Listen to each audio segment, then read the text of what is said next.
Can you show me what depression looks like?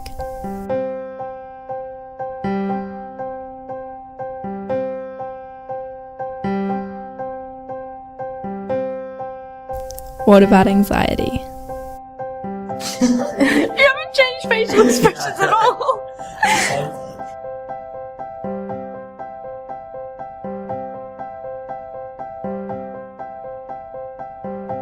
Oh, well, I don't think you can always see it on someone's face.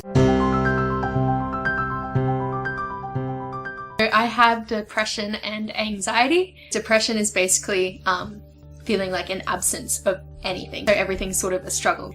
And then anxiety is caring too much about everything and overthinking everything. Like your head is just full of thoughts all the time, and they never sort of go away. Mental illness occurs due to a chemical imbalance in the brain. This impedes the brain's ability of communication between neurons.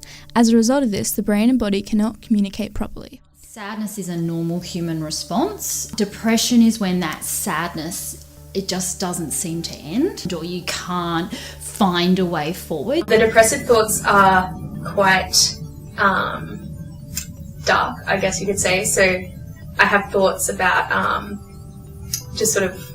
they're just sort of putting myself down, insulting myself, picking at my insecurities, talking about how I'm sort of a burden to other people and how sort of life would be better if I wasn't here. When I actually sort of realised that my depression was really bad was when I'd sort of climbed up a mountain with some of my friends at my holiday house, and when I got to the top, my first thought was just how easy it would have been to jump. Then there's the anxiety thoughts, which are similar. It's again sort of insulting yourself and sort of saying, you're not good enough, it's not going to work, you're going to embarrass yourself. They can just be really significant in your head, really sort of loud, and they just sort of keep going. It's like a continuous stream of insults that you can't sort of stop. Even if you have a little bit of anxiety for a new experience, you generally can overcome it, because you can generally say, it's okay, I feel a little bit anxious, but I'll be okay. You kind of can step forward anyway. Whereas anxiety is when those feelings of being anxious are overwhelming and they actually control you. It was difficult to sort of get to the doctor and get the official diagnosis, because when I tried to sort of reach out and ask for help, my parents and sort of the people who were trying to help me didn't really understand. They thought I was just sort of being dramatic. Sometimes it's really hard to understand what she's going through because we haven't experienced it ourselves.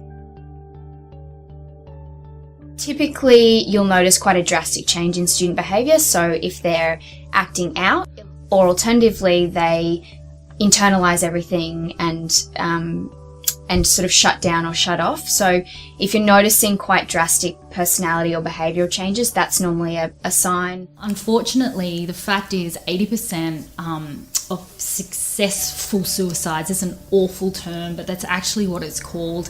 There's no evidence of that person reaching out for help because they've actually made that decision. So you obviously want to have looked for those signs and ask those questions before they get to that.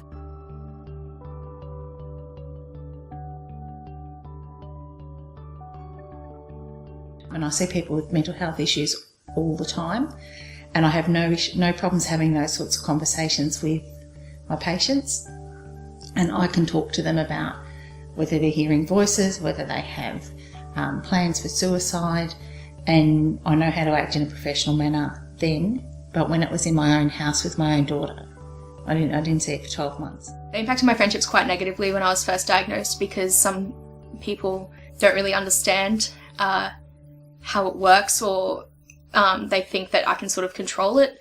So from that sort of lack of understanding and ignorance, they sort of withdrew themselves. I believe that teachers play a crucial role in student wellbeing. It's really important that teachers understand that student wellbeing and academic achievement are intrinsically linked.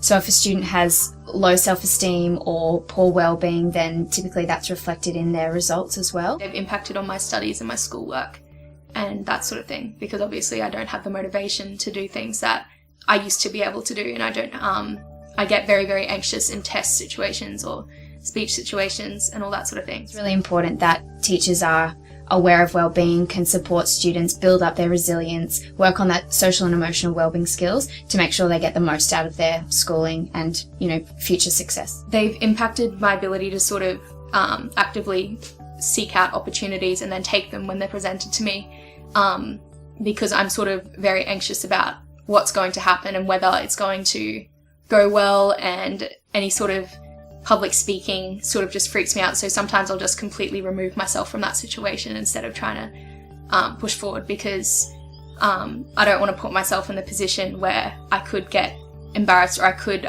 provoke a panic attack. Now, the state and federal governments have acknowledged that student wellbeing is a really, really important aspect of a teenager's life and schooling.